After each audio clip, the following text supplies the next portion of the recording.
ರಾಜ್ಯದಲ್ಲಿ ದುಬಾರಿಯಾಗಿದ್ದ cinema ticket ಬೆಲೆಗೆ ರಾಜ್ಯ ಸರ್ಕಾರ ಕಡಿವಾಣ ಹಾಕಿದೆ. ಇನ್ಮುಂದೆ ಟಿಕೆಟ್ ಬೆಲೆ 200 ರೂಪಾಯಿ ಮೀರಬಾರದು ಅಂತ ಆದೇಶ ಹೊರಡಿಸಲಾಗಿದೆ. ಕನ್ನಡ ಸಿನಿಮಾಗಳು ಮಾತ್ರವಲ್ಲದೆ ಬೇರೆ ಭಾಷೆಯ ಸಿನಿಮಾಗಳಿಗೂ ಈ ನಿಯಮ ಅನ್ವಯವಾಗಲಿದೆ. ಈ ಬಗ್ಗೆ ಇನ್ನಷ್ಟು ಮಾಹಿತಿ ಇಲ್ಲಿದೆ. ಸಿನಿ ಪ್ರಿಯರಿಗಿದು ಹಿಂದೆಂದೂ ಕೇಳಿರದ ಬಂಪರ್ ನ್ಯೂಸ್. ಯಾವುದೇ ಸಿನಿಮಾ ನೋಡಿ ಟಿಕೆಟ್ 200 ರೂಪಾಯಿ ಮೀರೋದಿಲ್ಲ. ಮಲ್ಟಿಪ್ಲೆಕ್ಸ್ಗಳಲ್ಲೂ ದರ 200 ರೂಪಾಯಿ ಮೀರದಂತೆ ಸರ್ಕಾರ ಆದೇಶ. ಸಿನಿ ಪ್ರಿಯರಿಗೆ ಇದು ಗುಡ್ ನ್ಯೂಸ್. ರಾಜ್ಯದ ಎಲ್ಲ ಚಿತ್ರಮಂದಿರ ಮತ್ತು ಮಲ್ಟಿಪ್ಲೆಕ್ಸ್ಗಳಲ್ಲಿ ಇನ್ಮುಂದೆ ಏಕರೂಪದ ದರ ಇರಬೇಕು ಅಂತ ಸರ್ಕಾರ ಆದೇಶಿಸಿದೆ. ಈ ಮೂಲಕ ರಾಜ್ಯಾದ್ಯಂತ ಒಂದೇ ದರ ನಿಗದಿ ಮಾಡಲಾಗಿದೆ. ಸಿನಿಮಾ ಪ್ರದರ್ಶನದ ಟಿಕೆಟ್ ಬೆಲೆ 200 ರೂಪಾಯಿ ಮೀರಬಾರದು ಅಂತ ರಾಜ್ಯ ಸರ್ಕಾರ ಆದೇಶ ಹೊರಡಿಸಿದೆ. ಇದು ಎಲ್ಲ ಭಾಷೆಯ ಸಿನಿಮಾಗಳಿಗೂ ಅನ್ವಯ ಆಗುತ್ತೆ. ಈ ಬಗ್ಗೆ ರಾಜ್ಯ ಸರ್ಕಾರ ಅಧಿಕೃತ ಆದೇಶವನ್ನು ಕೂಡ ನೀಡಿದೆ. ಕನ್ನಡ ಚಿತ್ರರಂಗ ಕಷ್ಟದಲ್ಲಿದೆ. ನಿರೀಕ್ಷಿತ ಪ್ರಮಾಣದ ಪ್ರೇಕ್ಷಕರು ಬಾರದೆ ಅನೇಕ ಚಿತ್ರಮಂದಿರಗಳನ್ನ ಮುಚ್ಚಲಾಗಿದೆ. ಕರ್ನಾಟಕದಲ್ಲಿಯೇ ಪರಭಾಷೆ ಸಿನಿಮಾಗಳು ಬಹುಕೋಟಿ ರೂಪಾಯಿ ಮಾಡಿಕೊಳ್ತಾ ಇವೆ. ಪರಭಾಷೆ ಸಿನಿಮಾಗಳ ಟಿಕೆಟ್ಗಳು 1000 ರೂಪಾಯಿ ಮೀರಿದ ಉದಾಹರಣೆ ಕೂಡ ಇದೆ. ಆದ್ರಿಂದ ಟಿಕೆಟ್ ಬೆಲೆ ಕಡಿಮೆಯಾಗಬೇಕು ಎಂಬುದು ಬಹುದಿನಗಳ ಬೇಡಿಕೆಯಾಗಿತ್ತು. ಇನ್ನು ಏಕಪರದೆ ಚಿತ್ರಮಂದಿರಗಳಿಗೆ ಹೋಲಿಸಿದ್ರೆ ಮಲ್ಟಿಪ್ಲೆಕ್ಸ್ಗಳಲ್ಲಿ ಸಿನಿಮಾಗಳ ಟಿಕೆಟ್ ಬೆಲೆ ದುಬಾರಿಯಾಗಿರುತ್ತೆ. ಆ ಕಾರಣದಿಂದಲೇ ಜನರು ಚಿತ್ರಮಂದಿರಗಳಿಂದ ದೂರ ಉಳಿದುಕೊಂಡಿದ್ದಾರೆ ಎಂಬುದು ಕೂಡ ಅನೇಕರ ಅಭಿಪ್ರಾಯವಾಗಿತ್ತು. ಹಾಗಾಗಿ ಸಿನಿಮಾಗಳ ಟಿಕೆಟ್ ಬೆಲೆ ತಗ್ಗಿಸಬೇಕು ಅಂತ ಹೇಳಲಾಗ್ತಾ ಇತ್ತು. ಅದಕ್ಕೆ ರಾಜ್ಯ ಸರ್ಕಾರ ಕೂಡ ಇದೀಗ ಸ್ಪಂದಿಸಿದೆ.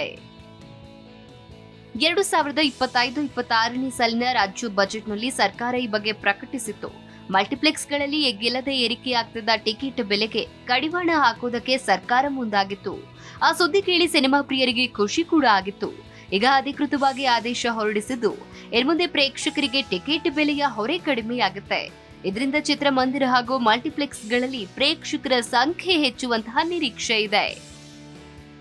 ಕೋವಿಡ್ ಬಳಿಕ OTT ಪ್ರಭಾವ ಹೆಚ್ಚಾಯಿತು.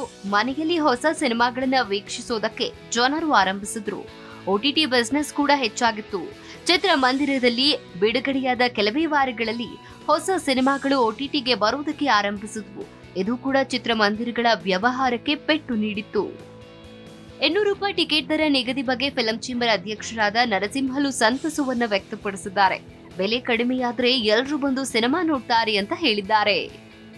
ಇನ್ನು ಸರ್ಕಾರದ ಈ ನಿರ್ಧಾರದ ಬಗ್ಗೆ ಫಿಲಂ ಚೇಂಬರ್ ಮಾಜಿ ಅಧ್ಯಕ್ಷರಾದ NM ಸುರೇಶ್, ಸಾರಾ ಗೋವಿಂದ್ ಅವರ ಹೋರಾಟಕ್ಕೆ ಫಲ ಸಿಕ್ಕಿದೆ. ಕನ್ನಡ ಸಿನಿಮಾದ ಏಳಿಗೆಗೆ ಇದು ಬಹಳ ಉಪಯೋಗ. ಯಾವ ಸ್ಟಾರ್ ಕೂಡ ಸರ್ಕಾರಕ್ಕೆ ಒತ್ತಡ ಹಾಕಬಾರದು ಅಂತ ಹೇಳಿಕೆ ನೀಡಿದ್ದಾರೆ.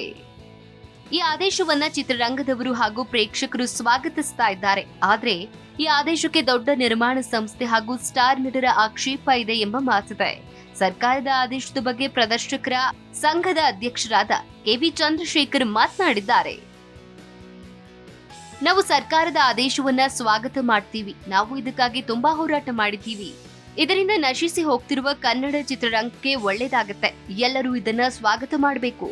ಮಲ್ಟಿಪ್ಲೆಕ್ಸ್ ಹಾಗೂ ಕನ್ನಡ ಚಿತ್ರರಂಗದವರಿಂದ ಇದಕ್ಕೆ ಆಕ್ಷೇಪ ಇದ್ರೆ ಇನ್ನು 15 ದಿನದಲ್ಲಿ ಹೇಳಬೇಕಾಗತ್ತೆ ಅಂತ ಅವರು ಹೇಳಿದ್ದಾರೆ. ಅಣ್ಣವರು ವಿಷ್ಣುವರ್ಧನ್ ಹಾಗೂ ಅಂಬರೀಶ್ ಅವರ ಸಿನಿಮಾಗಳು ಬರುವಾಗ ಟಿಕೆಟ್ ಬೆಲೆ 50 ರೂಪಾಯಿ ಇತ್ತು. ಆಗ್ಲೇ ಅವರು ದೊಡ್ಡ ಸ್ಟಾರ್ ಆದ್ರೂ ಆಕ್ಷೇಪ ವ್ಯಕ್ತಪಡಿಸ್ತಿರ್ಲಿಲ್ಲ ಅಂತ ಚಂದ್ರಶೇಖರ್ ಮಾತನಾಡಿದ್ದಾರೆ. ವೀರೇಶ್ ಥಿಯೇಟರ್ ಮಾಲೀಕ ಕುಶಾಲ್ ಗೌಡ ಕೂಡ ಈ ನಿರ್ಧಾರದ ಬಗ್ಗೆ ಮಾತನಾಡಿದ್ದಾರೆ. ನಾನು ಈ ಆದೇಶವನ್ನ ಸ್ವಾಗತ ಮಾಡ್ತೀನಿ. ನಾವು KGF ಚಿತ್ರಕ್ಕೆ ಮಾತ್ರ 200 ರೂಪಾಯಿಗಿಂತ ಹೆಚ್ಚಿನ ಟಿಕೆಟ್ ಬೆಲೆ ನಿಗದಿ ಮಾಡಿದ್ವಿ. ಈ ರೀತಿ ಮಾಡಿರುವುದರಿಂದ ಸಿನಿಮಾ ನೋಡುವವರ ಸಂಖ್ಯೆ ಹೆಚ್ಚಾಗುತ್ತೆ. ಈಗಾಗಲೇ ಮಲ್ಟಿಪ್ಲೆಕ್ಸ್ ಅವರು ಜನ ಬರ್ತಿಲ್ಲ ಅಂತ ದೂರ್ತಾ ಇದ್ದಾರೆ. ಜನ ಬಂದ್ರೆ ಎಲ್ರಿಗೂ ಕೂಡ ಒಳ್ಳೇದು. ಕನ್ನಡ ಚಿತ್ರರಂಗಕ್ಕೆ ಇದರಿಂದ ಉಪಯೋಗ ಆಗುತ್ತೆ ಅಂತ ಮಾತನಾಡಿದ್ದಾರೆ. ಈಗಾಗಲೇ ತೆಲುಗು ರಾಜ್ಯಗಳಲ್ಲಿ ಈ ರೀತಿಯ ಆದೇಶ ಇದೆ. ದೊಡ್ಡ ಬಜೆಟ್ ಸಿನಿಮಾಗಳು ಬರುವಾಗ ಸರ್ಕಾರದಿಂದ ಅನುಮತಿ ಪಡೆದು ಕೆಲವು ದಿನಗಳ ಕಾಲ ಟಿಕೆಟ್ ಬೆಲೆ ಏರಿಸಿಕೊಳ್ಳುವುದು ಅವಕಾಶ ಇದೆ. ಇಲ್ಲಿಯೂ ಅದೇ ರೀತಿ ಮಾಡಲಾಗ್ತದೆ ಎಂಬುದು ಸದ್ಯದ ಪ್ರಶ್ನೆ. Desk bureau, G Kannada news.